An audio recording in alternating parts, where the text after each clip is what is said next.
He says absolutely not, that the Redskins don't have a chance of winning tonight's ball game. And why do I get the feeling that Joe Gibbs is doing a whole lot of sandbagging? Frank is right. All the name players in tonight's ball game belong to the Dallas Cowboys. And yet this is a team game. And somehow I think the Washington Redskins are a lot better than people might think. I think it's going to be closer than that. I think they are too. And keep in mind, if the Washington Redskins win tonight, they will have beaten everyone in their division at least once. That's not a bad edge. So the Redskins and Dallas, even the replacement teams, don't like each other. Back to you, Chris. Okay, Frank, thank you very much. We look forward to the ball game coming up in about a half an hour. Next week at this time, I'll be rejoined by Ali Sherman and Sam Rutigliano. A Zenith Monday Night Matchup will return. And that means we must say goodbye to a new friend. NFL Spotlight's been with us for a short time, but we hope you have enjoyed the program. Stay with us here on ESPN because NFL Monday will continue.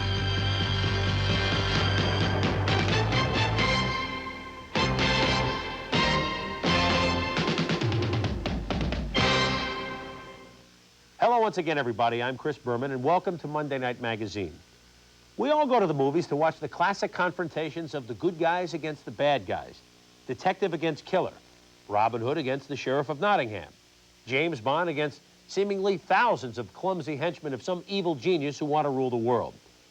But perhaps the most enduring cinematic duel of all time is when the range riders of the West circle the wagons against the warrior Indian tribes of the prairies. Twice a year, we get to relive that same thrilling spectacle in football, when two very bitter rivals, the Dallas Cowboys and the Washington Redskins, fight it out to see who tames the NFC East. The heroes of these battles are many, and we'll take a look at three of them this evening. Randy White and Tony Dorsett of the Cowboys, and Sonny Jurgensen of the Redskins. We'll return to those thrilling days of wild and woolly Western action NFL style. Running backs have long retired and headed into selling insurance annuities. Yet Tony Dorsett continues to beat the odds and star in the National Football League. For 11 years, the former Heisman Trophy winner has put the big stats on the board and in the record book. He is easily the Cowboys' all-time leading rusher and one of the most prolific in the league.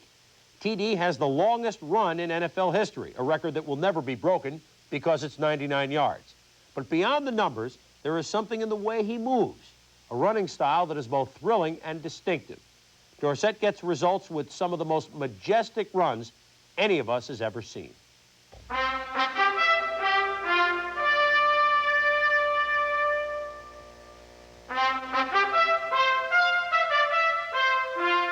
He can find the open crack, and once he hits that crack, if he has daylight, there's not too many people in pro football that will be able to catch him. The handoff goes to Dorsett, dances into the secondary, and heads left. The 30, comes right. To the 50, to the 40. He's going to score an 84-yard touchdown. Tony Dorsett, 84 yards. A big play guy, the kind of guy that you'll get down in there, and then boom, 40 yards, 50 yards. He kind of slips and slides, and then when he sees it, he's gone. He's got that kind of acceleration. Down to the 30, breaks to the right, 35, 40, still on his feet. At the 50, one more block, he might go. He's at the 30. He's being chased at the 20, the 15, the 10. A 75-yard touchdown run for... He's been, surprisingly enough, he's a better north-south runner than he is east-west runner. He has great feel and recognition when he heads into the line as an inside runner. But you don't think about him being an inside runner because he only weighs 190 pounds. But it's his great acceleration and speed that makes him what he is today.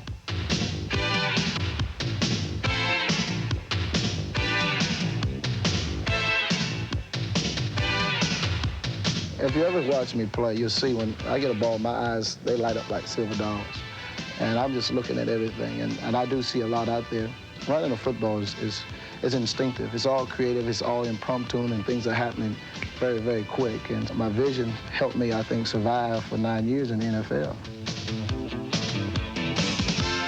I've got a real unique view of him as a running back.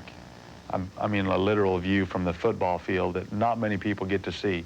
I see him hitting the holes, and I see the holes opening and closing, and I see the kind of adjustments he makes. I might be able to make the same adjustment mentally. To do it physically and to be able to combine the two is a tremendous gift, and Tony's got that.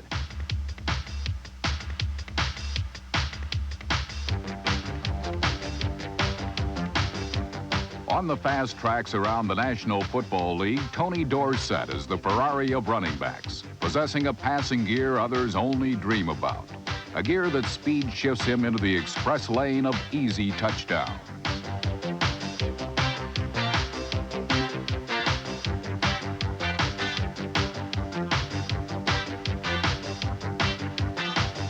But it is his ability to break, corner, and spin out of trouble that has allowed the sleek, low-slung Dorsett to become only the 6th running back to rush for 10,000 yards.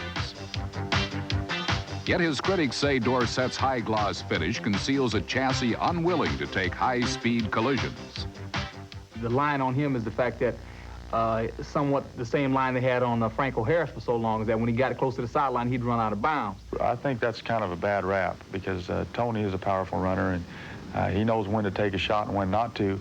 Now, he's not the kind of runner that's going to run over anybody, really, but he breaks a lot of tackles.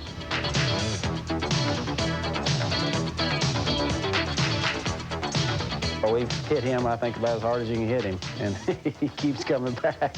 That seems to be a constant, you know, he keeps saying, well, some guys, well, we're going to knock this guy's out of there, but hey, you can't knock him out. He's going to come back the next play and may beat you on the very next play. His history against us has been, you stop him, you stop him, you stop him, you stop him, and boom, he's gone for 40 or 50.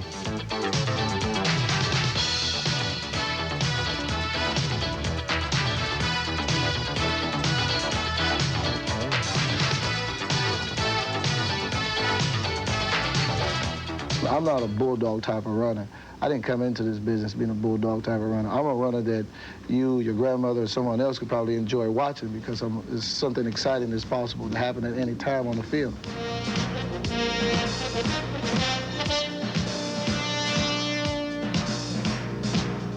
The things that I do, the God-given talents that I have, I think people kind of take them for granted. And one guy can make them look a little more easier than another person. And, you know, people kind of say, well, that's just Dorsett. You know, that's just his way of doing things. And I think probably over the years, I've just been taken for granted. Goal line defense for the Vikings. A handoff, Dorsett up the middle.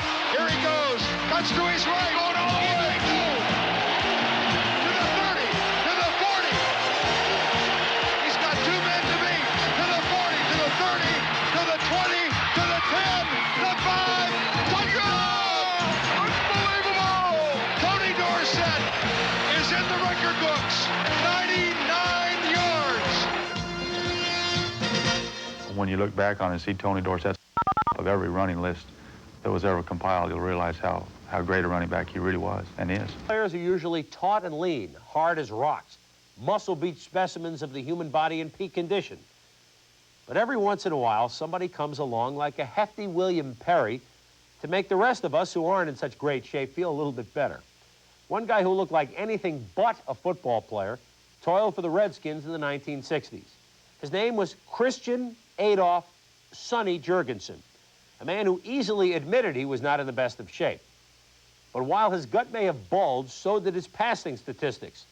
Chubby Sonny put up some very fat numbers during his glittering career, often doing it on bad teams that had no defenses or running game to fall back on. In this special 2-part segment on Sonny, we'll take a unique look at this non-Adonis whose wry wit, spunky character, guts, and magic arm overcame obstacles while earning a well-deserved corner at Canton in the Pro Football Hall of Fame. He looked like a Humpty Dumpty with an arm.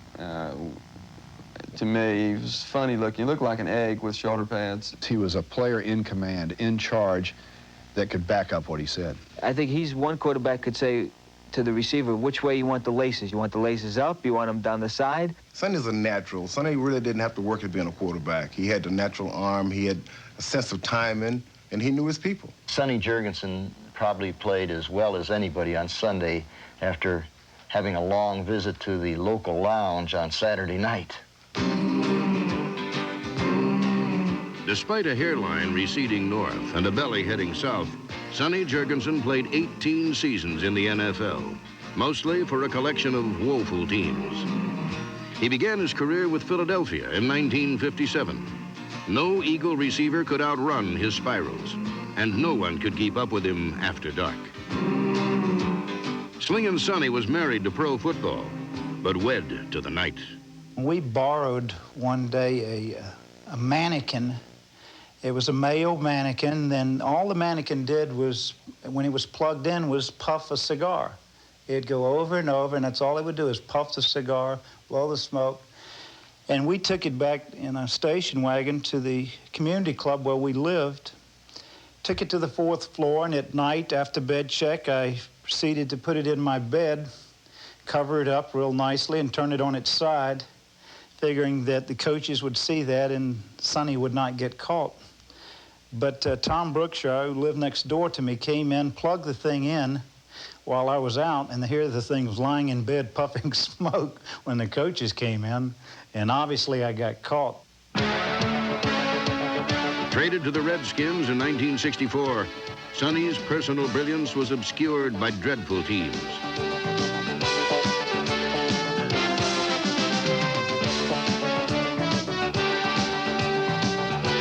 Without a running game, without an offensive line, and with head coaches coming and going through a revolving door, Jurgensen rose above the chaos, becoming the light amid Redskin darkness in the 60s. Jurgensen never had the offensive line that the Washington Redskins have now, that your great football teams ever had. He had to take that snap and get rid of it because, boy, you were in on him.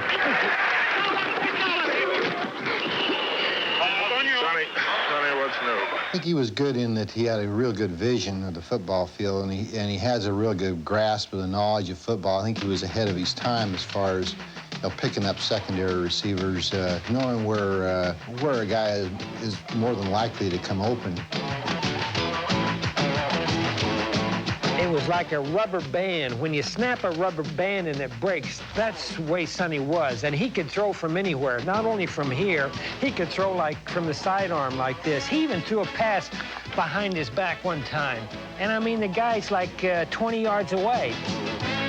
The quickness of his mind of being able to leave a receiver and connect with another one because that one was covered, and wham, the ball is gone.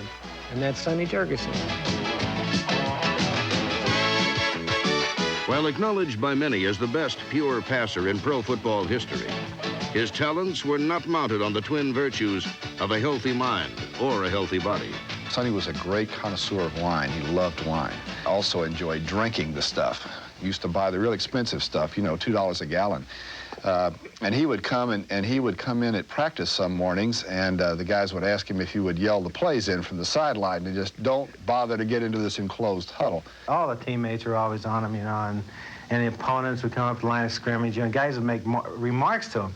I'd be playing offensive line, I'd start snickering, you know, and guys making comments about Sonny's belly and stuff, you know, and his condition. I always said I had a bad tailor.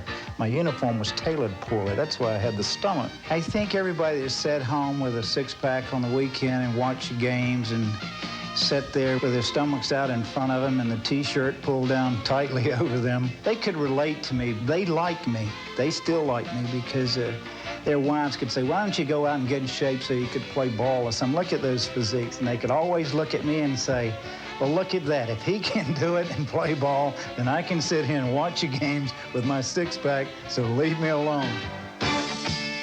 While Sonny found the express lane to easy touchdowns, the Redskins kept taking wrong turns down one-way streets.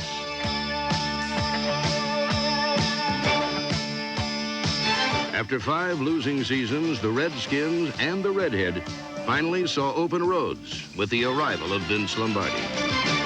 The very first meeting that we had, we sat down and across from each other in his office, and he said, you know, young man, I've heard many things about you, some good and some bad. He said, I'm sure you've heard good and bad about me. He said, the only thing I ask of you is to be yourself.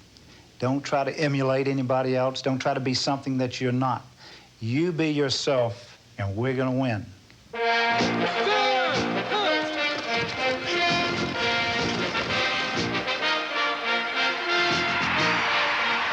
In 1969, the Redskins produced their first winning season in 9 years. Like Moses, Lombardi delivered Jurgensen to the edge of the promised land. But the championship fires died with Lombardi's death in 1970. 2 years later, George Allen arrived with a low-octane offensive philosophy meant to be driven by an economy model. not a gas guzzler. The controversy as far as the quarterbacks are concerned here, I like Billy, I like Sonny. George created that. Fortunately for George and for the Redskins, Billy Kilmer and Sonny Jurgensen were friends. If we had not been, we could have split the team right down the middle. George wasn't honest with either of us. He would tell one thing, and he would come and tell me. And he'd tell me something, and I'd tell Billy. And it never worked out that he was telling us both the same thing. He would tell us something to try to get results. I'd been out for a while with an injury, and I remember one particular game when Kilmer was starting, and he brought the team down the field, and he got to about the 20-yard line. It was against San Francisco, I think, and he got hurt. He got his bell rung on second down, and he came off the field, and Allen looked around and reluctantly came to me to put me in, even though I hadn't thrown in about 5 weeks, and he said, now you go in, run a draw play, and we'll kick a field goal. So I go in, and I said, the hell with a draw play, I'm gonna throw the ball. And I threw a pass for a touchdown and came back out, and he was upset, like, well, why'd you throw the pass? And I said, well, when I came to the line of scrimmage, they were hollering, look out for the draw, look out for the draw. So I said, oh, audible to the pass, and we scored. Only play I played in the game. He wouldn't put me back in. Jurgensen's smile remained as brilliant as his right arm, a tool Allen only unleashed when situations got desperate and the team needed inspiration. But he was a guy, though, that when he walked into the huddle, immediately prestige entered the huddle. Immediately respect entered the huddle. Command entered the huddle. The guys listened, and they also expected something good to happen. Oral Roberts couldn't have done as well, believe me. And he went in, he called the play, the guys went to the line, and they knew right now this guy is going to get the job done. In the twilight of his career, when strategy needed to be born on the field and not on the computer, Jurgensen remained the best third down quarterback in football.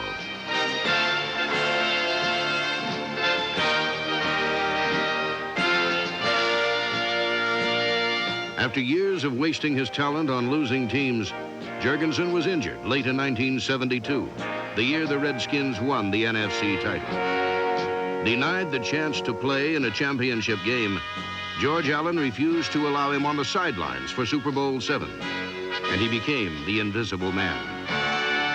They made 2 pictures of the team that year, of the championship team, NFC championship team. One with me in it and one without me. And they used the one without me. George Allen's decision to use the one without me instead of the one with me. And I did play 4 or 5 games that year and won 4 of the games I quarterbacked. The embittered quarterback stayed on for 2 more seasons, playing little, more often watching others play the position he mastered. Sonny Jurgensen brought punch, panache, and an occasional hangover to his calling. He was a winner, a natural, the heart and soul of every team he ever played on.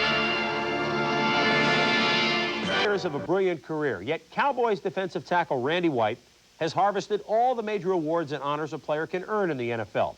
Super Bowl rings, perennial All-Pro honors, Defensive Player of the Year. But White is hardly one to stand on ceremony. Each week he is ready to battle, and for 60 minutes, somebody is going to have their hands full with one of the strongest and quickest linemen the game has ever seen.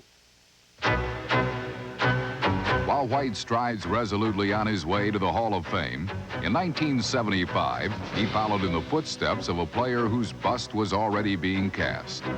For 14 years, Bob Lilly commanded center stage in Dallas, and to assume his role, a replacement would have to sneak in from the wings. A rookie rarely plays leading man roles, but number 54 displayed instincts that were perfectly geared to the closed-in crunch of pro football. My attitude was defeat the guy in front of me and get the guy with the ball, whether it was a running back or the quarterback. I really didn't preoccupy myself with the little steps, the little intricacies of playing the flex defense. The Cowboys tried White at linebacker, and although opponents fell like buildings from a wrecking ball's swing, the conversion was like making over Marie Osmond into Madonna. I was one of those guys at Dallas that really felt like he should be a middle linebacker because I had played against Dick Butkus, and Randy White to me was the closest thing to Dick Butkus that I'd ever seen, and he could outrun Dick Butkus. He had that mean streak in him that Dick Butkus had. You know, I was against moving him to tackle, but it became a perfect position for him, particularly in the flex. He is so cut and pick and quick, you can't believe it. I mean, he can make a move on you, and if you're not really on your toes, hey, he's by you. Other times, he'll set you up by giving you a quick move, and then bam, right into you, and with that great streak that he's got, he can knock you on your keister. So you've got a problem. Anytime you're up against Randy White, you got a problem. Teammates called White by a nickname he did not like, but did not discourage. We call Randy White Manster around here, and that's, you know what a Manster is. It's just half man, half monster. And he's the strongest man on the team, and he's a super competitor. I mean, the guy has only one speed, and it's top speed.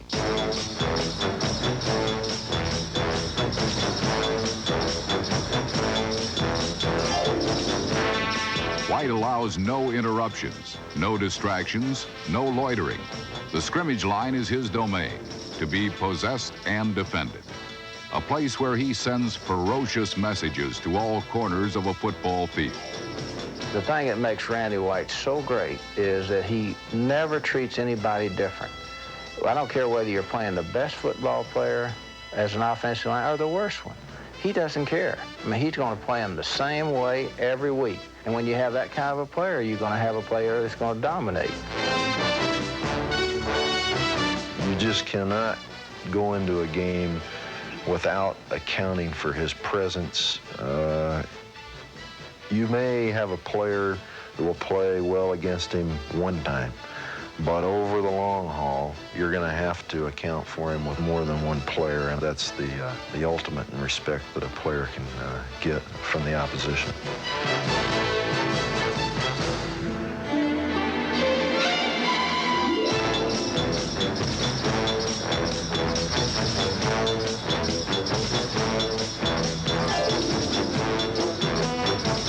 Randy White, to me, would have to be the finest defensive lineman, along with Deacon Jones, that I've ever seen play football.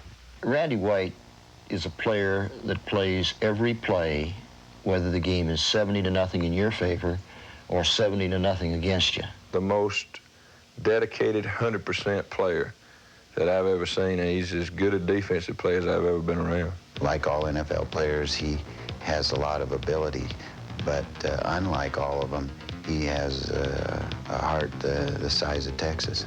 He's got the motor. He never stops. He never thinks he's out of a play. He's going to try and win the game himself if he can. I don't care what everybody else is doing, and he inspires everybody else by his play, I think, and he's got a great heart, great pride. It's like the last play of the game, and it's up to him to make the play to win the game.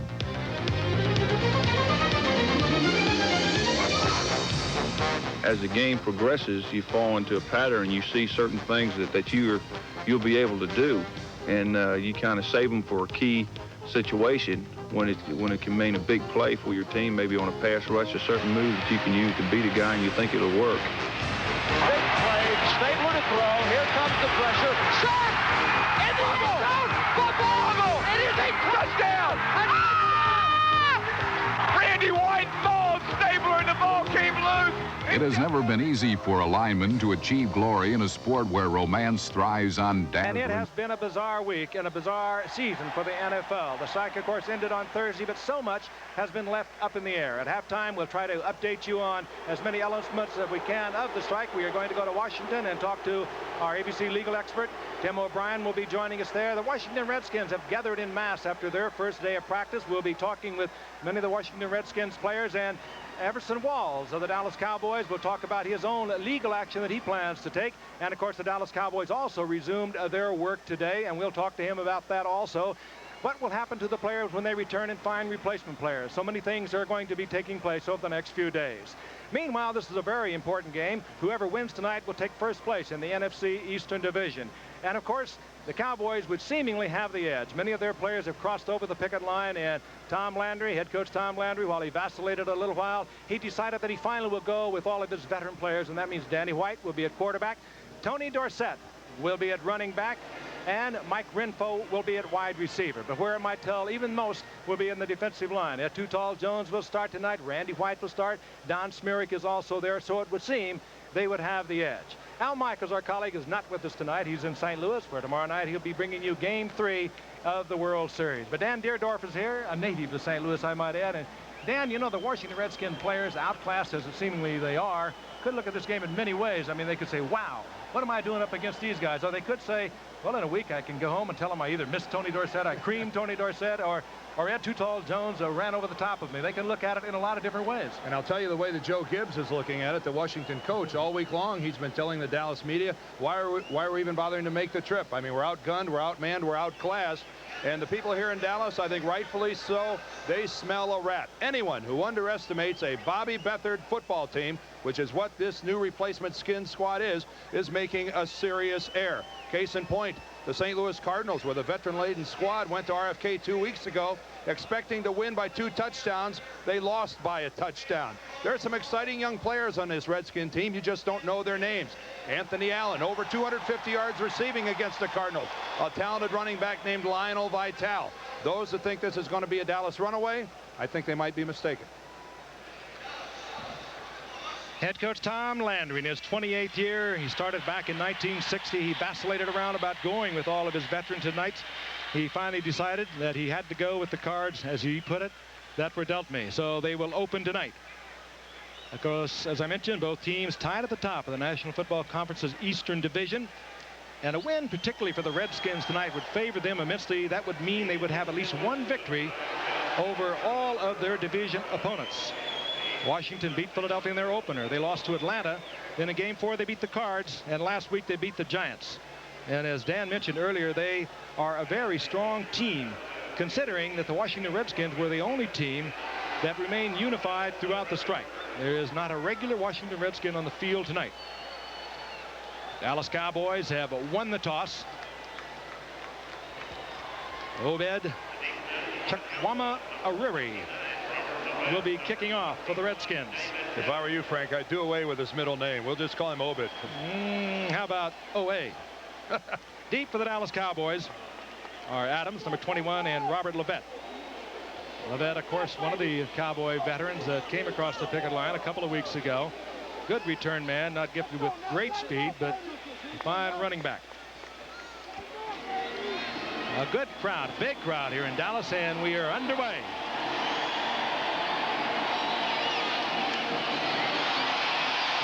Levette lets it bound into the end zone, and he better cover because that's a live ball there, and he does, right at the back of the end zone. So the Cowboys will have 1st and 10 at the 20-yard line, and Danny White will open at quarterback. Here's Danny, who played briefly last week. He came in after the first week of the strike. He was 3 for 3 against Philadelphia, led the Cowboys to a touchdown, and he was stunned because he was booed while he was performing, as these Cowboy fans booed all of their veteran players that played last week. Tony Dorsett opens at running back. He heard the boos a week ago as he scored on a 10-yard touchdown run.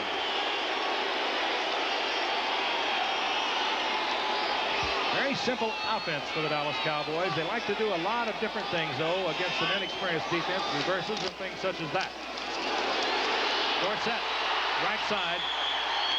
Big opening, and Dorsett out to the 28-yard line. It'll be 2nd and 2, and let's meet the defensive unit of the Washington Redskins. And Dan has already pointed out you're not going to meet a whole lot of them that you met before. Dan Benish, you might recall, has played considerable time with Atlanta over the years.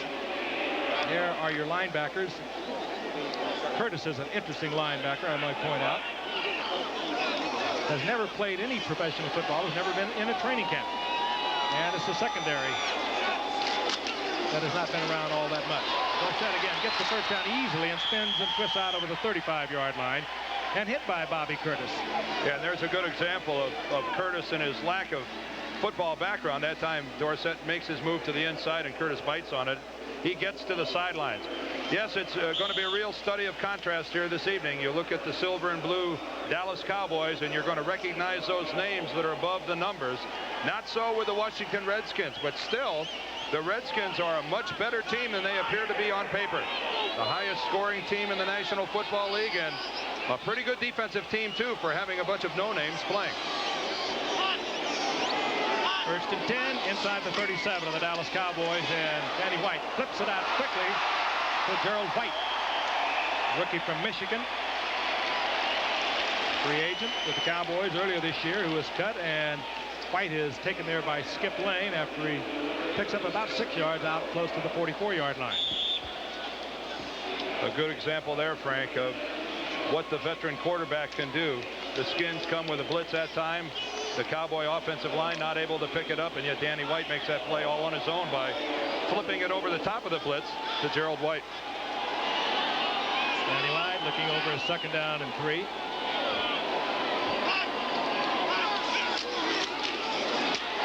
And Dorsett appears to be short of the first down. Eric Wilson, who will alternate at middle linebacker with David Wyndham. Wilson is 59. He'll be trading off with 58. You know, one thing about it, keep in mind, we're going to see some action up front tonight. This game is for first place in the NFC East. 4-1 is going to be the record of the winner this evening, and if you don't think that these two clubs are ready to play tonight, well, you're sadly mistaken. They know it's for first place, and maybe more importantly, for the majority of players on this field, they know it's their last game in the National Football League. 3rd down 1, Dorsett. And Dorsett spins and twists and could have dropped the football in there. The Redskins are saying that they have the football. Now, Dorsett had not fumbled. They got it. In 8 consecutive games into tonight, and this time he coughs it up as he tried to spin and twist for the first down. And as Dan Binish, the veteran player that had put in a lot of time with the Atlanta Falcons. This Dallas crowd just doesn't know how to react. They can't stand the thought of losing a game to the Redskins, but yet they're not enamored of all of Tony Dorsett. Alec Gibson, the linebacker, was the guy who got the hand on Dorsett. Let's take a look at it from the end zone. This crowd just doesn't know how to react. Tony Dorsett had the ball in the proper position up against his body in the midsection, and it really wasn't much of a hit that jarred it loose. And Dan Binish made the coverage. Our replay official tonight, I believe they're looking at it, is Al Sabato. And I think it's fairly obvious that ball had come loose before Dorsett was down, and it'll be first down Washington, 46-yard line of the Dallas Cowboys. Ed Rubert at quarterback for these Redskins, rookie from Louisville, has had a hot hand for the past couple of games. Big, 6'5", 225-pounder. Hands off to Vitale, who in a couple of games has already rolled for 210 yards. And let's meet the rest of the offensive unit as Vitale picks up 6 yards. It'll be 2nd and 4, and there they are. Anthony Allen, you remember that name from the first replacement game, set a Washington Redskin record with 7 receptions for 255 yards. One of the many Redskins that have an opportunity to stick around. We'll talk about that a little later on, but there's several of them. 2nd down and 4. Rupert is the quarterback. Vitale again, right side, and Vitale this time barely inside the 35-yard line, where he picks up a Redskin first down. One of the things the Washington Redskins are doing tonight, an unusual lead blocker. This is their tight end, Joe Caravella. Watch him make the lead block at the point of attack. Vitale will make the move to the inside, but talk about putting some beef at the point of attack, moving a tight end into the backfield. And until 2 weeks ago, Dan, he was a nose tackle and defensive end, and they just moved him when they began rebuilding their placement team to an H-back on first down. Rupert, this is Vitale. And Vitale dropped there by Tommy Haynes, first-year man out of USC, whose experience was with the USFL. And let's take a look at this Cowboy defense. The edge has to come up front with this group right here. Randy White, Don Schmierk, and Ed Jones. All veterans in the middle, and they are strong. And another veteran out on the right side, a one-year veteran, Chris Dulabun. He was their leading tackler of a week ago. Had one change in that secondary. Jimmy Armstrong is not active tonight, a left cornerback, but Billy Hill, number 31, is. Billy Hill tried the Cleveland Browns in '83 and '84 and was with the New Jersey Generals in the USFL. 2nd down now and a long 6. Rupert throws out and dumps it off to Carvello. the former nose tackle and defensive lineman who was turned into an H-back, and now we're seeing him as a lead blocker. And now we see him as a receiver, and he gets inside the 10-yard line, down close to the 8-yard line. They'll mark it inside the 9. Here's Caravella, lines up right on the wing back. He's going to come in, make some contact, and then just drift out. And on the move, Rupert, as he rolls out, the play action fake. Look how it freezes everyone in the middle for Dallas. He wanted to go deep, but what the heck, you can't pass up someone that open. And Caravella gets the Redskins deep in Dallas territory inside the 10. First down, goal to go. That's Ted Wilson, number 80, on the move. Vitale, big opening. He spins down to the 3-yard line. And again, that offensive line just blowing the Dallas Cowboys out of there. And this is a strong veteran defensive line. What did I talk about right before we got underway? This is a team game, and the Washington Redskins understand that as well, if not better than most teams in this league. And I think we're seeing a good example of it right now. Tough to spot a familiar name or face in a red jersey here, and yet they're stuffing the ball right down the field on a veteran Cowboy defense. Second down, goal to go.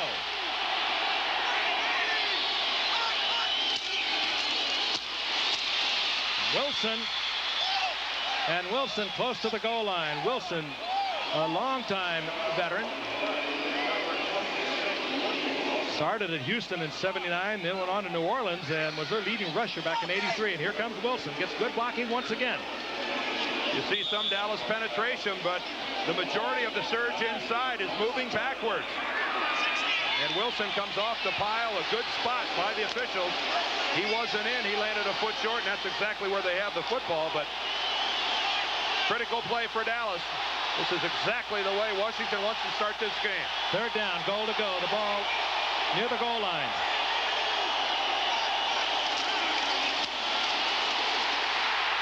This time, the Dallas Cowboys come off the line. Dale Jones, the linebacker, was there first. And it'll be decision time now for Joe Gibbs. A loss on the play of about a yard. And it'll be fourth down. Well, we're getting a pull from the inside. The lead blocking looks good, but then Wilson decides to cut it back to the middle. That might have been an ill-advised cut. He moves back to the inside where the offside Cowboy defense was filling. Give credit to Dallas. When they had to make the big play, they did. Tommy Haynes was right there, and whistles everywhere. As Obed Areri hits it through the uprights, but whistles had already blown. Timeout, Dallas, for the snap. Number 1. Timeout had been called before the snap by the Dallas Cowboys. Our referee tonight is Pat Haggerty. There's Joe Gibbs on the sidelines. Good teaching coach, now in his 7th year. Done a superb job. The winningest percentage of all active coaches around. No matter what the coaches you talk to, Dan, during these replacement games, they all seem to say one thing. It's been a challenge. They all seem to have enjoyed it. It has been a challenge in the sense that, keep in mind, that coaches are really teachers. And it starts in high school. They don't teach biology. They don't teach mathematics. They teach football. And it really is what a good coach is. He's a good teacher. So an opportunity to work with some eager, young, receptive talent, yeah, it's been fascinating to these guys. But I think the strain of putting together 2 game plans every week, the extra 5 or 6 hours a day they're having to spend in the office, the coaches I've talked to in the last couple weeks, Frank, I can see it on their face. It's taken a toll. How about the Washington Redskins? Dan Henning and Emmett Thomas, assistant coaches, were in Washington today, working with the Redskins in their first regular drill. Cowboys had a drill here 1 o'clock this afternoon. They are already looking ahead. The Cowboys, of course, looking ahead to Philadelphia, the team they defeated here a week ago. And Buddy Ryan left a little upset over that one. They'll be going into a hornet's nest there.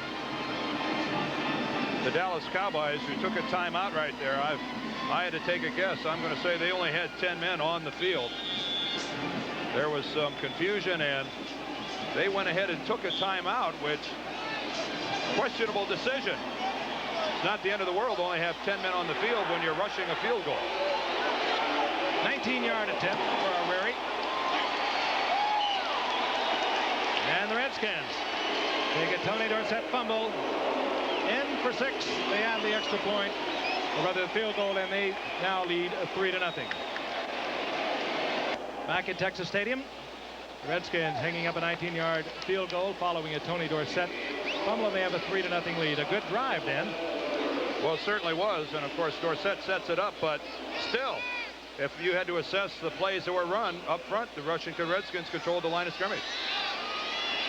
Obed Ariri to kick off, and here is Tony Dorsett, who was really stunned last week when he came in, performed well, had a 10-yard touchdown, and was thoroughly booed for his efforts. Levette and Adams are deep for Dallas. This is David Adams. Adams out over the 20-yard line, close to the 22-yard line, where it'll be 1st and 10 for the Dallas Cowboys. Let's see if we can explain the confusion by the Cowboys when they took a timeout before the field goal. Let's count them. There's 5 guys. Look at that miss. 5 guys up front. 1, 2, 3, 4, 5, 6. But watch the one guy, that's 11, but one guy heads for the sidelines.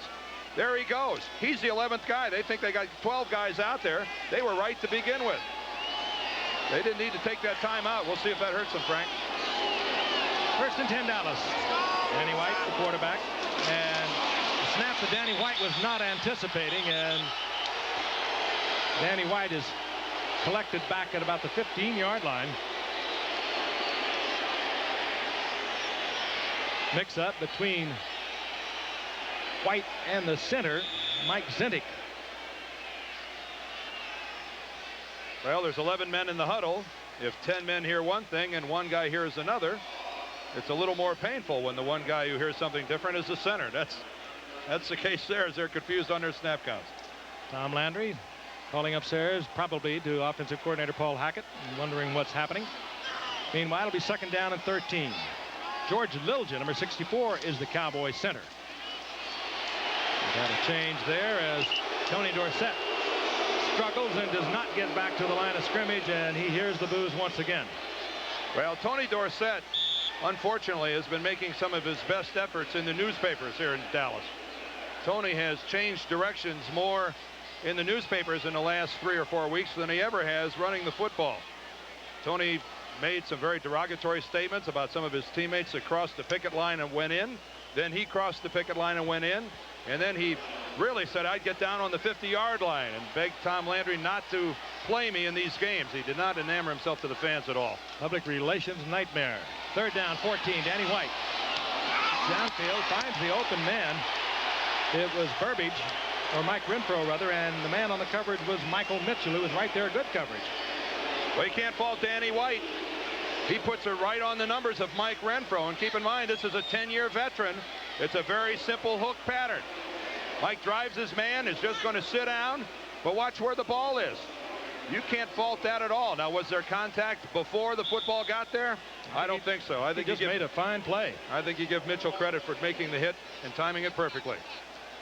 Buzz Sawyer, not a punt on 4th down for Dallas.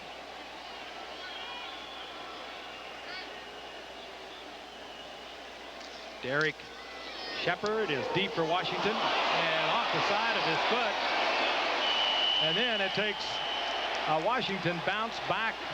It'll be inside the 45-yard line near the 43-yard line. 24-yard punt by Buzz Sawyer, and the Washington Redskins, already leading by 3, have excellent field position. 7:19 remaining in the 1st quarter. Hurts like walking off the field if you're a punter and you've just had one come off the side of your foot for 24 yards in your own territory. Washington 1st down and 10 at the Cowboys 43-yard line. So far, this Cowboy crowd has had little to cheer about. Rupert with good protection. Hangs one up, and he's looking for Anthony Allen off his fingertips. Robert Williams back there defensively as Ed Jones pressuring Rupert. Up front, the experience belongs to the Cowboys. Let's see, Randy White 9 times in the Pro Bowl. And Derek Brills, the left guard of the Washington Redskins, buries him. Now that's what's called taking your man, getting under his pads, and making the first thing that hits the ground is shoulder blades. And no sacks in the last 2 games by the Washington Redskins. That is remarkable. That time you saw good coverage also by Robert Williams on Anthony Allen. He ran stride for stride. It's 2nd down and 10. The motion man is Ted Wilson. Rupert Hands off to Vitale, and Vitale looks for an opening inside. Gets only a yard, maybe a yard and a half, as he is hit by Russ Swan. Lionel Vitale has some sort of background as he comes out of the ball game. He started off with the Redskins back in 1985 and then decided he wanted to play a little baseball. He was in the White Sox organization on the AA level. Cut by the Skins in '86, by the Giants. He's been around. Loved it last week. He had 128 yards against the Giants. He got around last week. 3rd down and 8. Wilson again in motion. Rupert is back. And Rupert will go down. Tommy Haynes, a strong safety on the blitz, collects Rupert at the 50-yard line. A loss of about 7.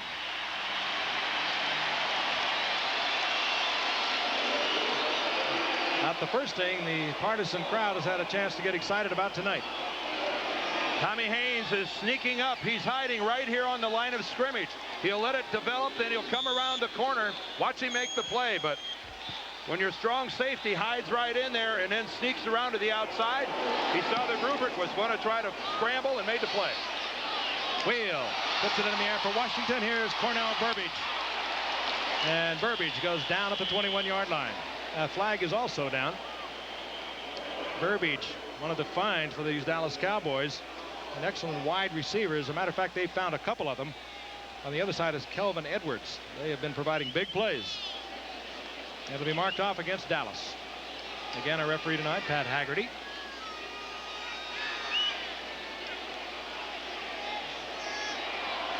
Redskins 3-1, the Cowboys 3-1. It'll be used to the hands by the receiving team on the return. 1st down. We're talking about the Dallas Cowboys and how poor they're playing. Hey, Washington has started twice. The 46, the 43. They only have 3 points to show for it. In Dallas is 1966. And meanwhile, the Dallas Cowboys will have a 1st and 10 at their own 10-yard line.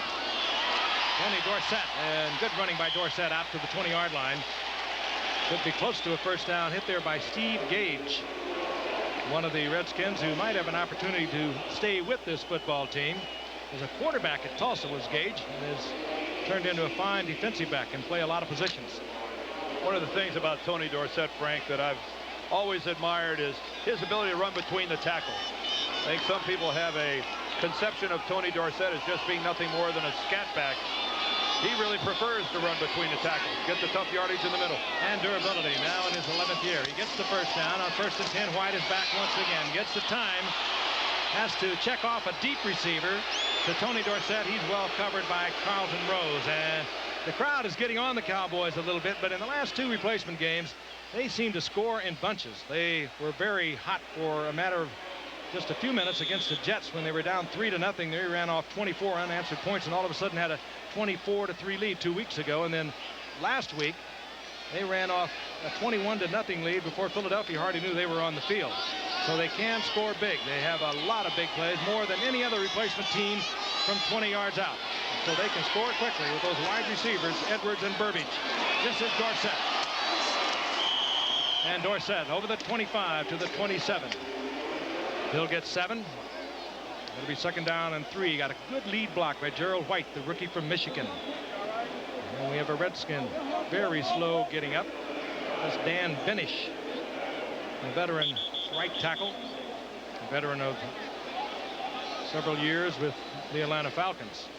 And they certainly can't afford to lose Dan Benish because he's the only experience on the starting front 4 of the Washington Redskins. Dan played the majority of his career in Atlanta. Was cut this year by Tampa Bay during their training camp, and the only other veteran that we have here with the Redskins is a defensive lineman pickup, Henry Waxter, this week. Let's take a look at it. Dan's number 95 coming in. He's going to put the hit. He misses, and this must happen when he hits the ground because he makes no contact with Tony Dorsett whatsoever. We certainly can't see anything from that angle. And they continue to look at Dan Benish. Again, he had good position. Tony Dorsett just making the cutback. They bring in Henry Waxer. You might remember that name. Backup defensive lineman for a couple of years with the Chicago Bears. He just arrived a couple of days ago, and they did not even have a number for him up until this morning. There's Henry Waxter. Don't think we're crazy in the way we pronounce it. That's the way he wants us to say it. Waxter. Just like it was W-A-X-T-E-R. How's that for trying to get us off the hook? Well, when you're 6'5" and 275, you can go around and tell people to pronounce your name any way you want. And of course, we're talking about Jessica McClure, who really, the entire world was riveted on this young lady. And particularly here in Texas, they're so proud, and we're also proud of her. What an ordeal she went through. And now it does appear as if Dan Benish is all right, and we should see him once again. Redskins defense held the Giants last week to 47 yards rushing. Not that the Giants are one of your top flight replacement teams, but they did hold them to 47 yards rushing. As I wonder how many sleepless nights Bill Parcells is going to have. Defending Super Bowl champions, the only winless team remaining in the NFL.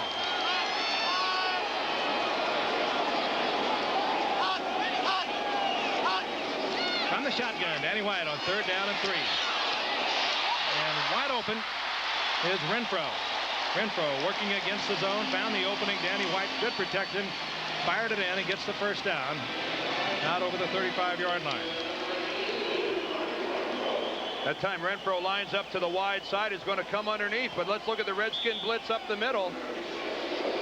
Steve Martin, boy, does he put a shot on Danny White, forces him to throw it maybe a half-second early, but luckily Renfro had made his break in time to allow Danny to see him and get the ball there. Danny White has looked extremely sharp at quarterback here in the early going. First down and 10. The Cowboys at their own 36-yard line. They're down by 3. 4:06 remaining in the first quarter.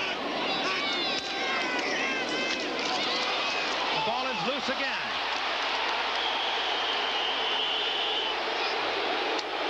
Covered by Bobby Curtis. Alec Gibson hit Tony Dorsett. The ball came loose in the second fumble for Tony Dorsett. And we had mentioned earlier that Tony Dorsett had not fumbled in 8 consecutive regular season games. And then now he's coughed it up twice. How many times you see Dallas run this play just out of the eye? Look at the huge hole in the middle. But that's a picture tackle. Alec Gibson puts his shoulder on the ball. Tony had to protect it, but twice so far now he's dropped it. Bobby Curtis falls on the Christmas present lying on the ground, and not what Tony imagined when he got up this morning. Top field position once again for the Washington Redskins. Near the 41-yard line of the Dallas Cowboys. Vitale, right side, big opening, and Vitale gets down to the 37-yard line. Gain of 5, hit by Tommy Haynes coming up from strong safety, and Ed Jones dropping back from defensive end. Well, this game is being played on the Dallas end of the field.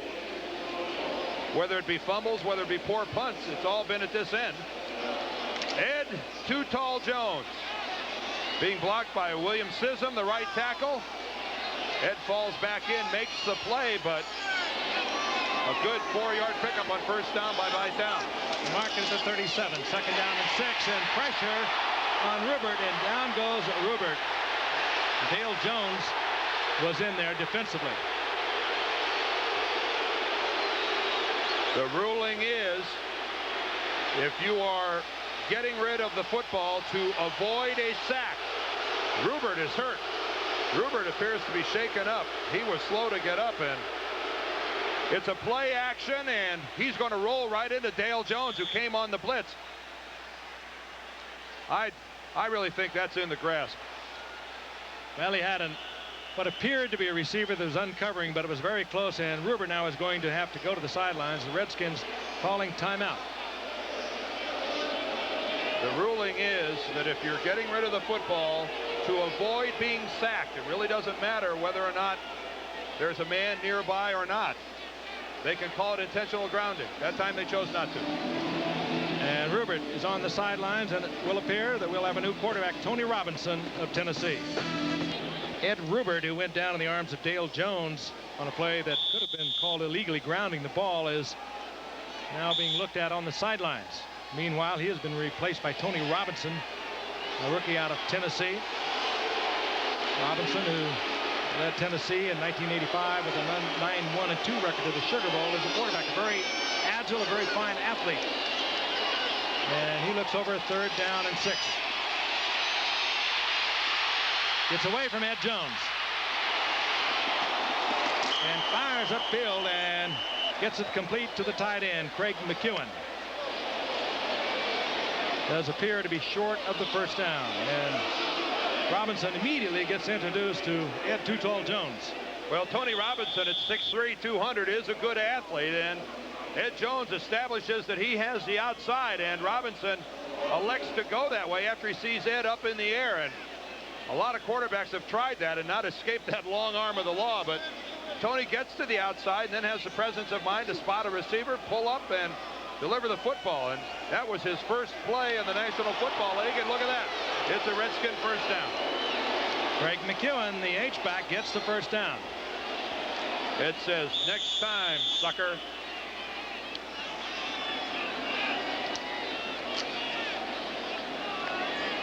They mark it inside the 32-yard line.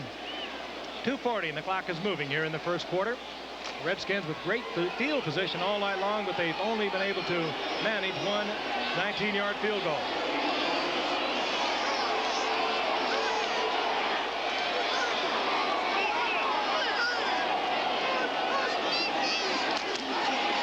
Robinson. This is Wayne Wilson, and Wayne Wilson is swarmed under. There'll be a loss of about a yard.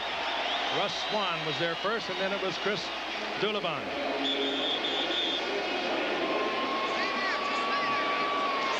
How many times have you seen it where one team gets all the field position in the first quarter and doesn't capitalize? And the Washington Redskins have to be aware of the fact that they've spent the entire first quarter as they've got a player down. Wayne Wilson. Wayne Wilson, one of the few veterans on the field tonight, had a couple of real fine years with New Orleans. In '83 was their rushing leader with over 700 yards, and they're looking at his knee. Swarmed all over Wayne Wilson. Let's look at it again. Leading the parade of Dallas Cowboys, number 57 is Russ Swan. Then there comes Randy White, number 54, and then is Kevin Brooks, and that is a lot of weight. And you can see the one leg pinned underneath.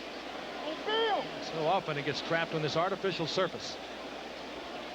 Well, I don't know. Stomach, just don't look at it anymore. I don't know if regular grass would have saved that, but there's an awful lot of weight. Looked like Wayne was able to get out from under it a little bit, but nobody's that strong. As they look at the left knee. And Ed Rupert is leaving the game. Rupert is on his way into the locker room, presumably to either be examined by a physician or some x-rays.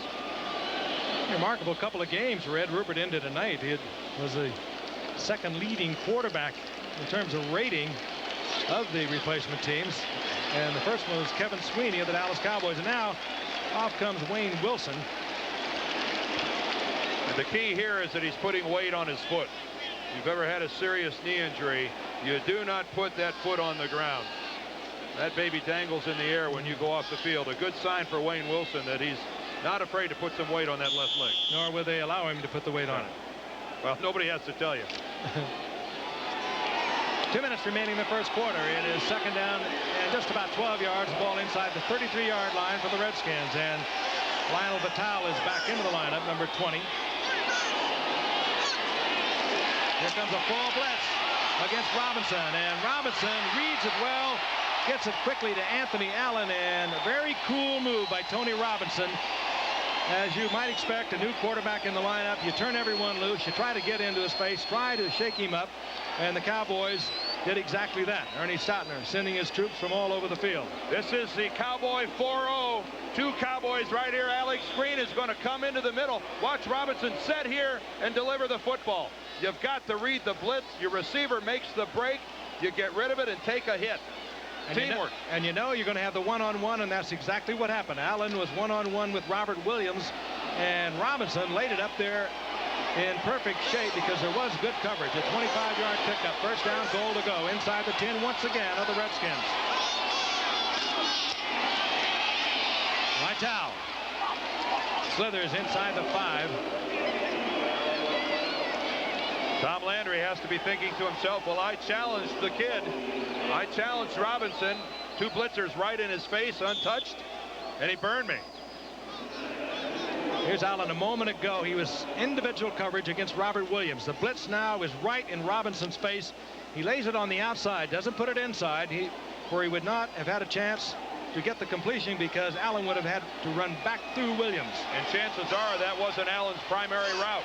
He ran the fly when he read the blitz going up the middle. Good discipline and reflective of good coaching. Ball, and the ball is loose, and the Cowboys are saying that they have it now.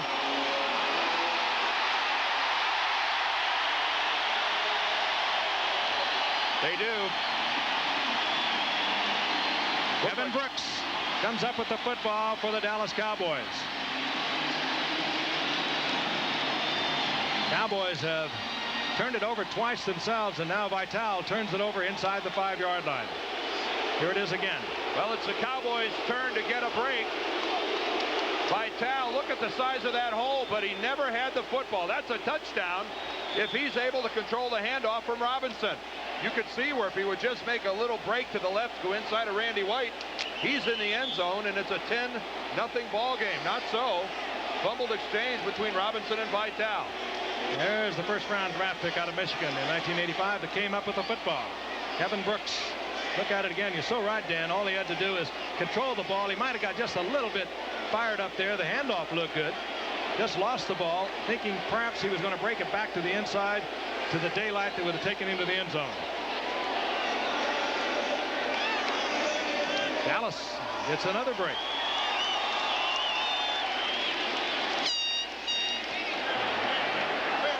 Ernie Stadner, once again, the defensive coordinator, talking with a lot of young troops over on the sidelines. And as we talked about earlier, so much coaching and teaching has gone into these replacement teams. We have word paid off. We have word, Frank, that they're X-raying Ed Rupert's right shoulder. That's what made contact with the turf when he went down under Dale Jones. Danny White.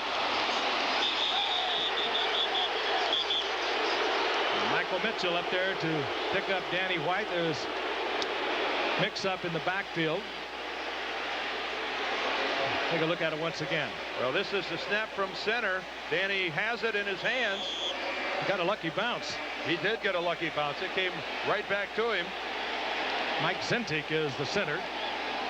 He was in the Cowboys camp early on this past summer, and they didn't even give him a playbook. They wanted him around to give their other centers a little rest. They wanted him to do the snappings, do a little scrimmaging, and now he is out there as the center. Second down and 11. And from the end zone, Danny White wants to go big. Hangs it up to the outside. Well, Cornell Burbage had taken it inside, but he had drawn double coverage. Danny had no way he was going to complete that, and Danny White draws the booze once again. Well, and that's not Danny White's fault, because Burbage should have seen that the free safety, Frank, is coming over from the middle of the field. He's got to make his adjustment more towards the sideline instead of get away from that coverage, and that's where Danny threw the football. I think a lot of these Cowboy fans, too, are thinking about Kevin Sweeney, who was the top-rated quarterback in the NFL over the past couple of weeks.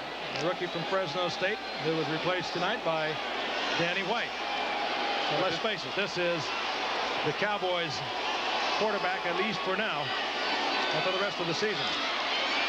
White again from the end zone. Gerald White. And White with first down yardage out over the 15. Skip Lane there defensively for these Redskins. Well, the Cowboys pick up the first down as the quarter ends. Redskins over the Cowboys 3-0. And we'll be returning to Texas Stadium after this message and then a word. The Redskins over the Cowboys at the end of the first quarter, 3-0. This ABC Sports exclusive is being brought to you by the investment firm of Smith Barney.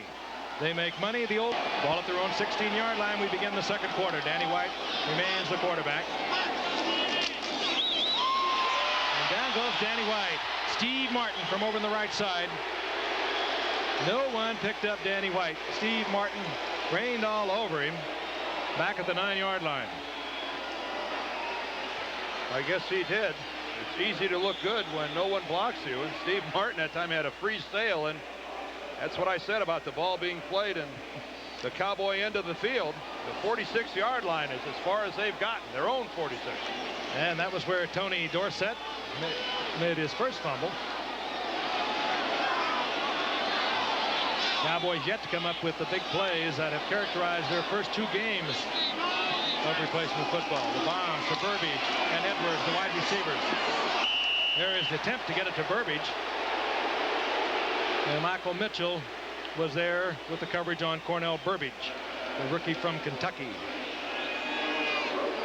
Washington, time of possession, but it was where they had the possession that was so meaningful, and the Cowboys were able to get out of it, only giving up 3 points. Well, we look at this graphic after every quarter in every football game ever played, but it always boils down to the turnovers.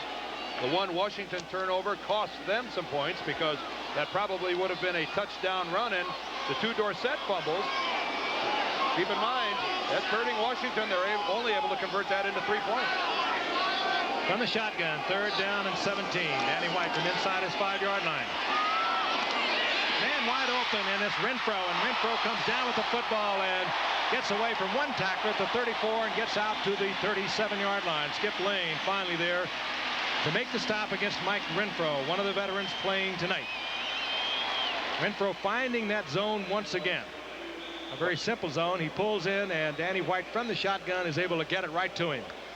Pulls him behind the receiver and sets up, and then it's just good football running. Well, that's the timing part. You saw him break in behind one of his own receivers, breaks a couple tackles, and for the first time tonight, I think we've heard the Dallas crowd get a little excited about what's happening on the field. 29-yard pickup.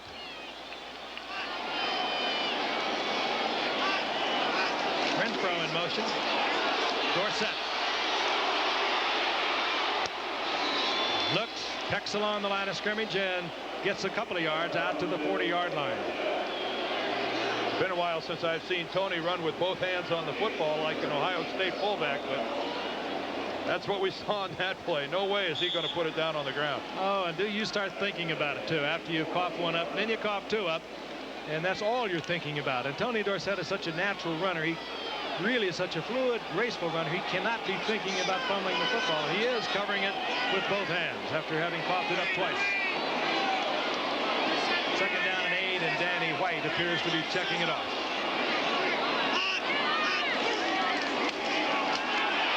White read the blitz, checked it off. Carlton Rose, however, buries White back at the 30-yard line. And unfortunately for Dallas, he buried him because he ran right over the top of Tony Dorsett. Let's take a look at it. Here's Carlton Rose right here on the line of scrimmage. Watch his upfield rush right at Danny White. Tony tries to go to the inside, reacts back to the outside too late, and he's not in position to get a hit on Carlton Rose. That time, Washington simply came with more people than Dallas could block. 4th sack of the night. Danny White had read it perfectly, tried to get the ball to one of his outside men who were single covered, and this time he calls something out to Mike Renfro in the left flat. Trying to get the screen off. Dorsett goes down. Good defensive play against Tony Dorsett. Steve Gage, a brilliant play. I mean, totally brilliant. He is the youngster that was a quarterback at Tulsa. He went to the Senior Bowl last year and was the MVP. And he is one of the Redskins who might be sticking around. Buzz Sawyer back to punt for Dallas.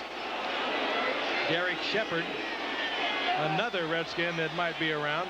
Fine return man, wide receiver out of Oklahoma. Back after having missed last week with a sore shoulder. This time it's low and off the foot of Buzz Sawyer once again. And Shepard is upended at the 36-yard line. Hustling down there, Bruce Livingston, who blocked a punt against Philadelphia a week ago, and he nails Shepard at the 36-yard line, where the Redskins will have 1st and 10. Memories, I guess. Number 44, Big John Riggins. Frank Gifford along with Dan Deerdorf, Al Michaels in St. Louis. We'll be hearing from him with a report on game number 3 coming up tomorrow night.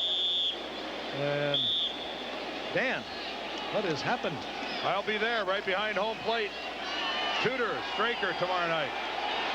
Cardinals will win that ball game. Watch. And we'll be there with our ABC cameras. And you heard it here first. First down and 10, the Redskins with the 3-0 lead of the Dallas Cowboys. 11:25 remaining in the first half. Robinson goes down at the 31-yard line. That Too Tall Jones was in there first, and then it was Kevin Brooks to make sure. Well, that sack goes down in Kevin Brooks' chart as being his, but actually it's Too Tall Jones all the way. Working against Sism, watching force Robinson up, forces him to duck, and then Brooks, who's actually on his way down, gets the sack, but that belongs to number 72, Ed Jones, all the way. Second down, 15.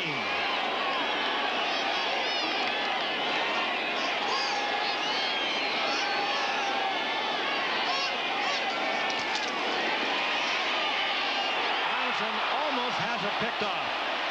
In and out of the hands of Doulabin and taken by Anthony Allen. And Anthony Allen gets back to the original line of scrimmage, and they'll mark it to the 37. It'll be second down and 9, but very alert on the part of Anthony Allen. And I think Robinson read the blitz all the way, Frank. Watch the short drop. He stops. Unfortunately, there's no blitz. He reads blitz. He breaks off accordingly, and Dallas is dropping back into coverage. And Doulabin had that ball right in his hands and would have just strolled into the end zone. Understandable. Robinson seeing his first action tonight. Had not played in the previous 2 games. Rupert having gone all the way. It's third down and 9. Robinson buried as he unloads and almost picked off. Robert Williams stepping in front of the intended receiver, Anthony Allen. Tommy Haynes was pressuring Tony Robinson.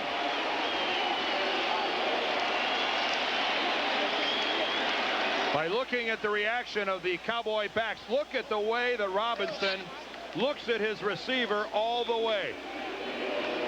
Tommy Haynes makes the play. Robert Williams is there with the ball in his fingers and just plain drops it.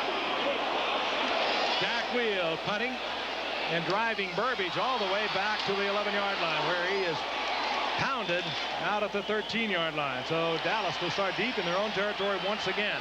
Hustling down there, Burmeister, Danny Burmeister, to put the hit on Cornell Burbage.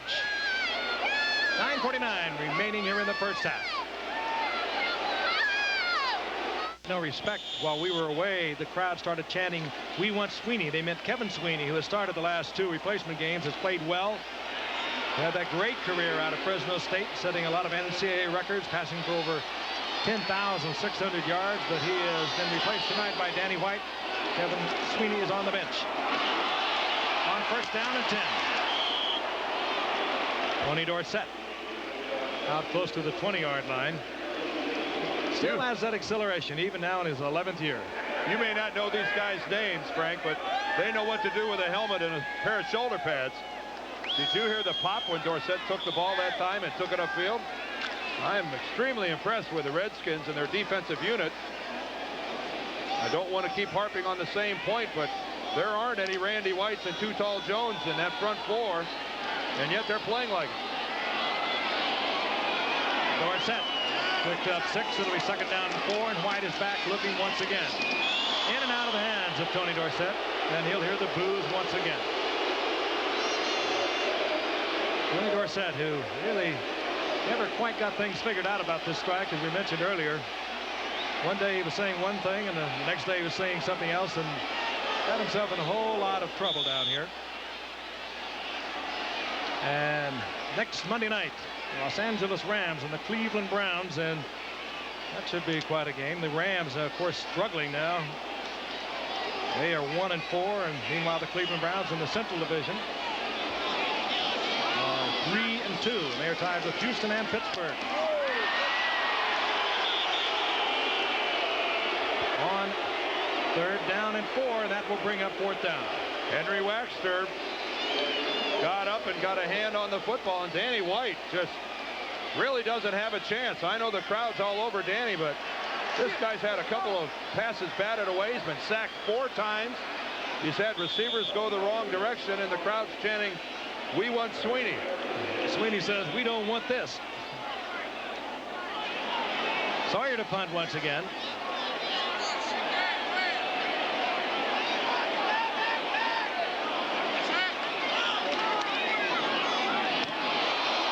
And again off the side of his foot as he was rushed. And again, it takes a definite Washington bounce. I'm trying to figure out how that wasn't blocked. Derek Bunch came through, almost got a hand on the football. He may have even touched it. Look at it close. And no roughing the kicker. Good play. And good field position, Washington. In the first half here at Texas Stadium in Dallas, the Washington Redskins, the Dallas Cowboys. The Redskins leading the Cowboys 3-0. 19-yard field goal. They've had multiple opportunities, and they have another one. They have a 1st and 10 at the Dallas Cowboys 48-yard line. Vitale. And Vitale down the sidelines. Found an opening over the left side and sprints down the sidelines inside the 25-yard line. Now they marked it at the 26. Where is the Dallas contained? Dallas that time getting caught way too far to the inside. It's the Dallas counterplay, and in a very unusual move, Vitale takes it all the way back around left end. Gets a downfield block. Williams can't make the play, and Lionel Vitale over 200 yards on the season, adding to it and looking good. And 128 a week ago against the Giants. 5'9", 195-pounder. Lionel Vitale. They work him again. And he goes down in the arms of Kevin Brooks after a gain of a couple to bring up 2nd down and 8. The Washington Redskins have to be concerned about the field position they've been enjoying here in the first half and their lack of ability to have it reflected on the scoreboard. They've started 4 drives inside Dallas territory, this being the 4th, and only have those 3 points. And Tom Landry is smart enough to know that he's been dodging a bullet here so far. Can his defense stiffen again? 2nd down and 8. Redskins at the Cowboys 24-yard line. Cowboys come with the blitz. The flag is down as Vitale is taken out of bounds near the line of scrimmage, or rather Ted Wilson, the wide receiver, but a flag is down. Pat Haggerty indicates the illegal motion to work against the Redskins. At stake tonight, the lead in the NFC Eastern Division. Both the Cowboys and the Redskins 3-1. Their replacement teams have both won their last 2 games.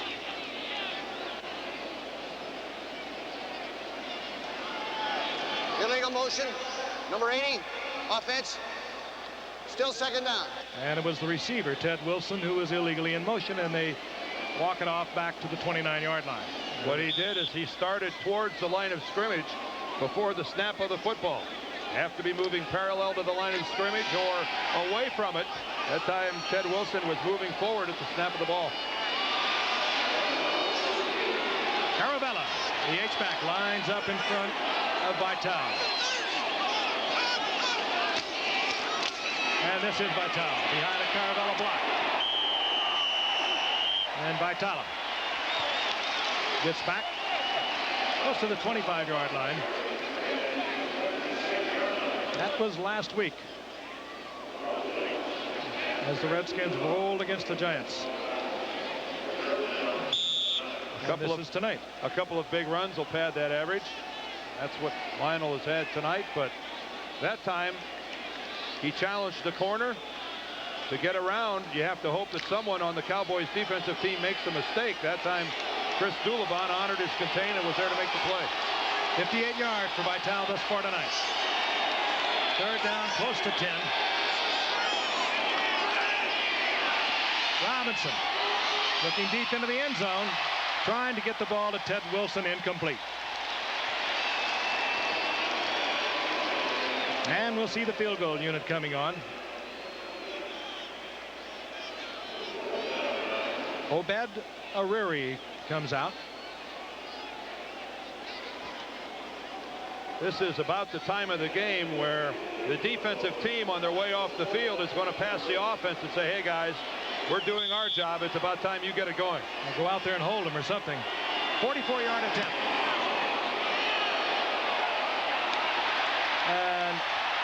No good. Hits the upright.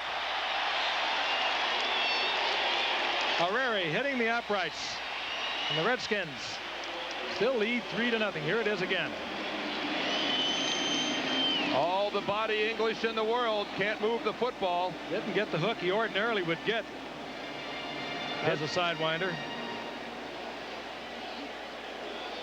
And Dallas, who has not gone beyond their own 46-yard line, takes over 1st and 10 at the 25-yard line. Here is the reaction of O'Reary. How could it happen?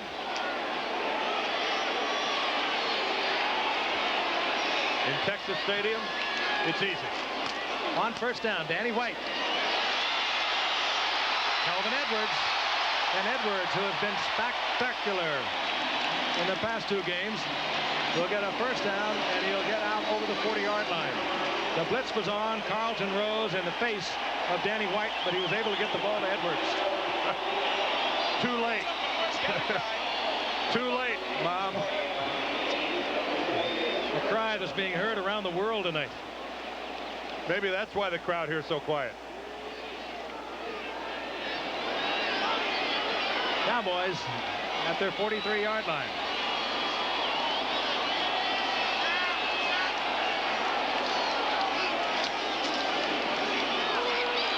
Danny White looking deep.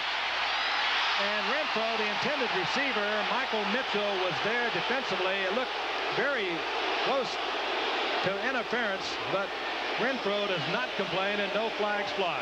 I think Mitchell makes a good play. Now he's on Renfro, but I think it's after the ball gets there. Let's take a look at it. Mike just making a break to the sideline, but let's watch Mitchell, and when does he make contact? Both of them playing the football. Look at Mitchell come back. There's no contact speed. yet. Oh, that's well played. That is beautifully played by Michael Mitchell. The Dallas crowd that time dead wrong. 2nd down and 10.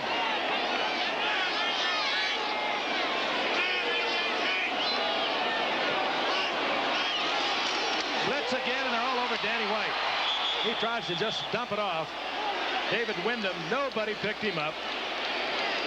And he was in the face of Danny White before he could even pull away from the center. David Wyndham times the snap. Watch the movement of the football. Wyndham is already moving right between center and right guard, right between both of the backs. And Danny White has had literally tonight no chance to deliver the football on at least 7 or 8 occasions. That was ruled an incomplete pass. And it did appear as if he was throwing it away. Well, I guess it's turnabout is fair play. One questionable call involving the Redskin quarterback tonight as well. 3rd down and 10. Now this time Danny White will come from the shotgun. Blitz again, and down goes Danny White. This time he did not have an opportunity to get rid of it, as Joe Kofer came from the strong safety position and nails Danny White all the way back to the 31-yard line. And this defensive unit of the Redskins has come alive. But let me show you why this works. This guy's going to blitz. This guy's going to blitz. These 2 backs are going to pick him up. But here comes Kofer from the outside. It's simple. Washington is blitzing more guys that can be picked up. Kofer that time is free all the way in there, and Danny White has really no choice but to take the hit.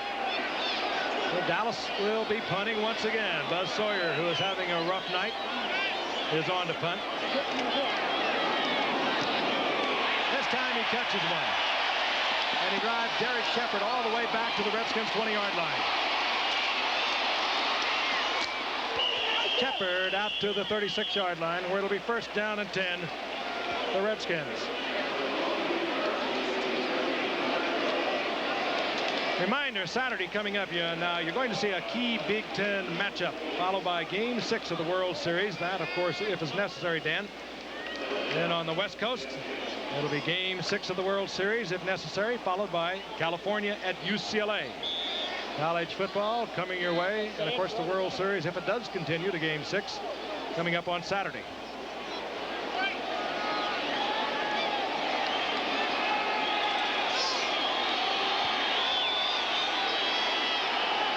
Redskins 1st and 10, their own 36-yard line. Vitale, big opening again, and nifty running by Vitale. Eric Brills again with a key block that springs Vitale, but just excellent running on the part of this youngster from Nicholls State. It's the blocking of his center and his left guard. Look at the double team on Randy White. They take him out of the play, come off, and pick up Russ Swan. That's all a running back asked for. Vitale takes it at the line of scrimmage and says, I'll take it from here, fellas. Good open field running, and finally Robert Williams has to come up, make the play, or Lionel is gone. 29-yard pickup by Vitale. Jesse comes into the backfield now for the Redskins. Vitale gets a breather. And Jesse tries the middle and gets another big opening. Caravello coming back as the H-back with a key block. Tommy Haynes and Alex Green made the stop. Jesse, who had been in camp with the Chicago Bears earlier as 11th round draft pick, gets a 9-yard pickup out of it. They're just going right at the heart of the Cowboy defense. Look at the blocking. From inside, McEwen, the H-back in motion, takes Kevin Brooks clear out of the play. Vitale once again. He'll have the first down inside the 25-yard line of the Cowboys. This offensive line of the Washington Redskins is really impressing me tonight. Carlson and Brills and Coyle, Petty, Sism, these guys have not allowed a sack in the 2 games coming into tonight. Now, their quarterback has been pressured this evening, but that's an indication of the way they're able to play. And look at the way they're controlling the line of scrimmage, running the football. And this is, again, I remind you, against a very veteran defensive line. In the last 2 games, this offensive unit has averaged 414 yards. That's the best in the NFL for the past 2 games. This time, Vitale is tripped up, and he'll lose a yard back to the 25-yard line. Dale Jones and Kevin Brooks defensively there for Dallas. To add a little to the point I'm making as we look at Lionel's numbers, coming into tonight's ball game, Dallas was the 2nd-ranked rushing defensive team in the league, allowing only 80 yards a ball game. Lionel Vitale is already past that at 90 yards. 2nd down and 11. Tony Robinson looks it over at quarterback. Hands off to Jesse, the rookie from Auburn. He's hit at the line of scrimmage. He might have got a yard out of it. Don Smirick is there first for Dallas. That'll bring up a 3rd down and 10. Time remaining here in the first half, and the Redskins remain on top 3-0. A good indication of the stamina of a football team is often reflected by the stance that some of the guys take in the huddle.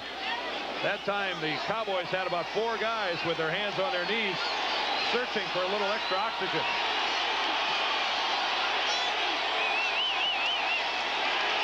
Robinson back.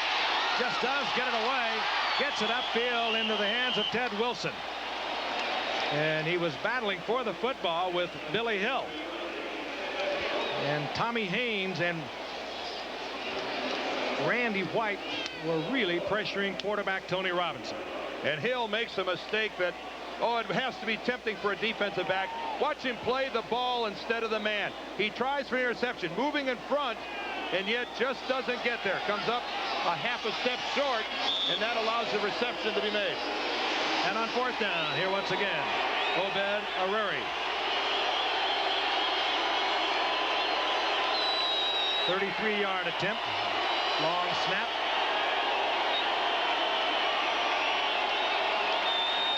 They're going to wait for the 2-minute warning. That's a good move by Washington. Looking for an opportunity to draw Dallas off, and they take it down now to the 2-minute warning. Of course, and that will bring about the automatic timeout. And Obed Aruri will have time to think it over. We'll be back at Texas Stadium in a moment. The Dallas Cowboys 3-0. And with 4th down and 2, Tony Robinson has come back onto the field. The field goal unit has gone off.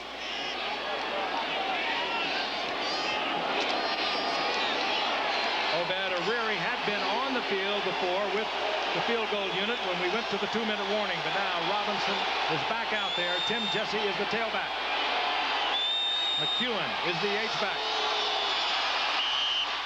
And they may have gotten what they wanted. Randy White appeared to have made contact. If that is indeed the offside, if he wasn't drawn off, that will be first down yardage for Washington. The 2 flags now are down. What a mistake this could be if it goes against Dallas. I mean, this is a major gaffe. There's no question that the Dallas defensive line moves once, then twice. Encroachment, defense. And apparently Randy White, and he is the veteran out there, the 13-year veteran. Let's watch him. 54 right of your screen. He makes the contact. He's the one you would least expect to be involved. Don Schmerick was there also. Both of them moving. Both of them veterans. Washington gets a first down at the 11-yard line. And then a key move. The Washington center prematurely snapped the football while Randy White was across the line of scrimmage. Don't give him a chance to get back. Looked like contact might have been made, but still a good heads-up play. First down, Washington, 11-yard line of Dallas. That's Wilson in motion. And Robinson rolls out, looks for Wilson and finds Wilson inside the 10. Down close to the 8-yard line. Robert Williams takes him out of bounds there. Tony Robinson replaced Ed Rubert, who went in for x-rays of his shoulder. Robinson, you might recall, former Tennessee player who had to meet with Commissioner Pete Rozelle prior to reporting to the Redskins regarding drug-related convictions. Before he could report to the Redskins, he had been playing in minor league football with the Richmond Ravens. We're watching him now lead the Redskins. Second down and 7. Robinson flicks it and into the arms of Wilson, but a flag is down. And I think this is going to be a holding call. I think Tutall drew a hold. And the Redskins will be backed up. I think this will go against Willard Sissom, the right tackle, who is blocking Tutall. And again, Washington is making it tough on themselves. Holding, number 56, offense. Well, I'm wrong. That's Eric Coyle, the center. Well, Sissom should have held. He's got a lot of man over there in front of him. Sissom was acting like it was, I got to give this guy a hint. You don't ever act like it's your fault if it's not. In the center of the screen, Eric Coyle, the center. It's not holding. That's a pure takedown. That's a takedown all the way. Second down, long yardage now for the Redskins. At the Dallas Cowboys 18-yard line, 1:51 remaining in the first half. Robinson, and he does not have a chance to get it off as Randy White buries Robinson back near the 25-yard line. Randy White still thinking perhaps about that fourth down and short yardage when he gave up the first down on the offsides. Here's Randy in his stance, but watch this. He's going to loop to the outside. He's not even going to be blocked. Washington is really going to get a quarterback hurt when you don't even make an attempt to block a 9-time Pro Bowler. That was Brills right over Randy White, who just totally ignored him. You don't have to ask him to dance twice. Randy White, one of 2 Cowboys that never went out on strike, the other one being Don Smerick. We told you earlier that the Redskins regulars worked out today. They are watching from the Scoreboard restaurant in Fairfax, Virginia. All of them, I understand, have gathered there, really in a salute to Neil Okowitz. Joe Jacoby will ask his question straight out. You have to be watching this game with mixed emotions. A win by the replacement players tonight, and you will go 1-up the Washington Redskins in the NFC Eastern Division. How do you feel about watching it?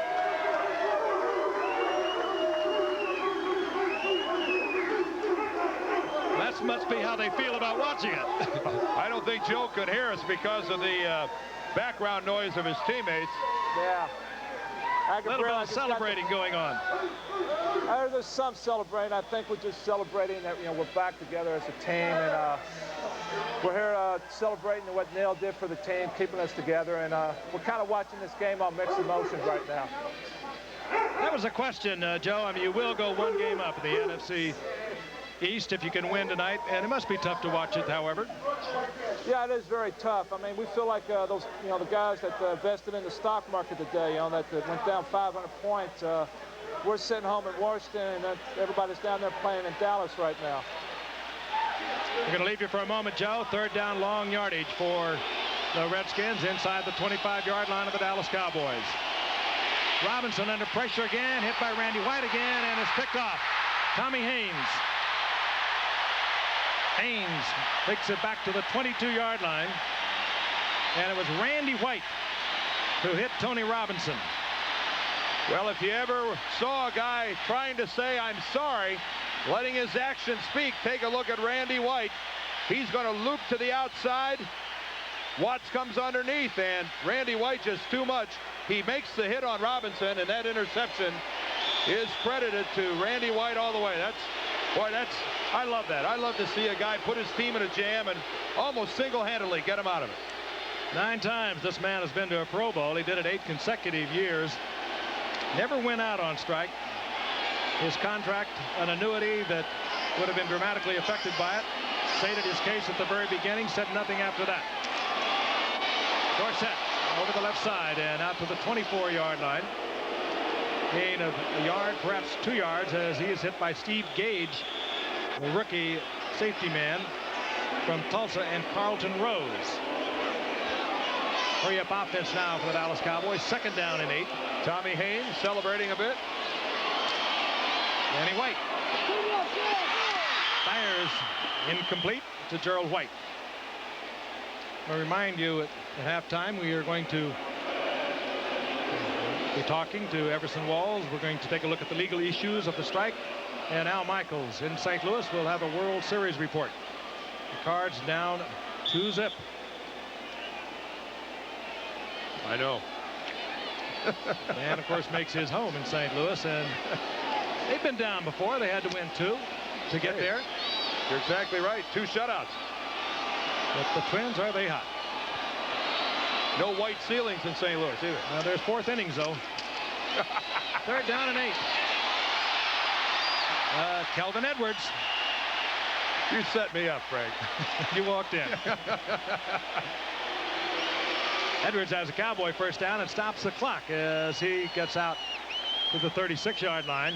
38 seconds remaining here in the first half. It's been a pretty thing to watch, but there is a tremendous amount on the line for both these teams. Again, Washington, they're playing totally without any regular players.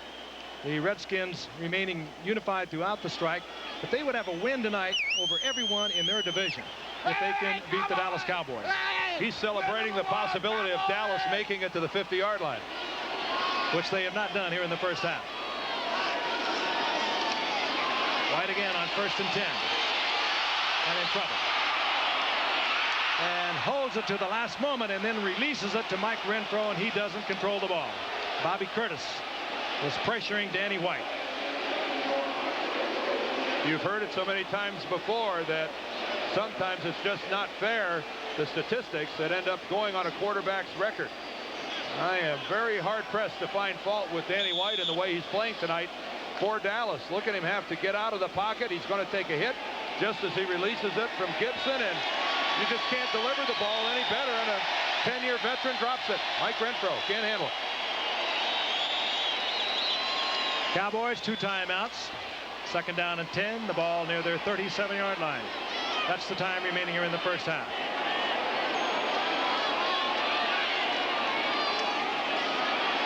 White back once again. Again, he's pressured. Gets the ball to Adams. And Adams, the rookie from Arizona, works it out to the 45-yard line. And Danny White will use one of the 2 remaining timeouts. He'll go over to the sidelines. And again, the Dallas Cowboys have been unable to move beyond their own 46-yard line tonight. And much of that credit going to a very stout Washington defense. We can't emphasize enough what this game means in the stretch drive of November and December when you're looking at your team, and your team happens to be either the Redskins or the Cowboys, and you look at their records, and maybe at that point in time they might be 8-4 or something like that, you're not really going to remember who was playing in this game tonight. Somebody's going to be 4-1 this evening. Someone's going to be 3-2. And when you look at the Giants down there at the bottom on 0-5, it's nice to know if you're Dallas or Washington after tonight, you're going to be 4 games ahead of the defending Super Bowl champion. And of course, reflective of the Giants' reluctant way they went about. George Young, general manager, has taken all the blame on that. He said he did not want to offend the Super Bowl champion players by going out and hiring players to replace them. They got a late start, and consequently, they have a weaker team. Second down. And Danny White will get the first down. And finally, the Dallas Cowboys are into Washington territory near the 47-yard line. The deepest penetration of the game thus far, and 12 seconds now remaining on the clock. Danny White, who is trying to come back from a year ago when he had the Cowboys at 6-2 in the first half of the season. And on November the 2nd, he was hit by Carl Banks and fractured his wrist out the remainder of the season. And from that point on, the Cowboys went into a spiral, and they never recovered. They lost 7 of their last 8 football games. And they finished 7-9 on the year. Cowboys' last Super Bowl appearance back in 1978, as we look at Tom Landry, who has led them from their very creation back in 1960. Still very actively involved and still very active. Calling more plays now than he has in the previous games. Paul Hackett, the offensive coordinator, is upstairs. I talked with Paul before the game, and he says that Tom is calling most of the plays himself from the sideline. Frank, something to watch for here. Joe Caravella is now playing nose tackle. Remember, we saw him playing fullback. He's a tight end, and a couple good lead blocks to start off the ball game. Dan Benish went down, and now Caravella, who's played some defensive line before, is playing nose tackle. Prevent defense is all over the lot for the Washington Redskins. And Danny White does not have enough people.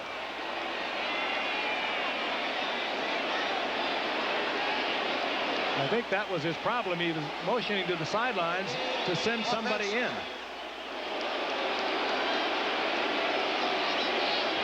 Well, you're supposed to count them in the huddle before you go to the line of scrimmage. That was the Cowboys' first time in Washington territory. They're back in their own now. And I don't know if you noticed, but Kevin Sweeney doesn't have that warm-up on anymore. He's got a helmet on and chin straps button. These are things you don't practice that much when you don't have time to get an offense ready, and that is the hurry-up offense against a prevent defense. It'll probably be something just looking for the defensive foul. A deep pass if Danny can get it off, and he will not, as he is buried back at the 38-yard line. It was Waxter once again, who really just arrived here with Washington. Did not have a number early this morning. Clock's running, Henry. They'll never get the playoff. Well, they do get one more playoff. This is a live play. The gun did not snap until the ball was snapped. But they say the time has run out here in the first half. Oh, there's some organized confusion. It's not pretty, but it's very important. The Redskins over the NFC at stake here tonight.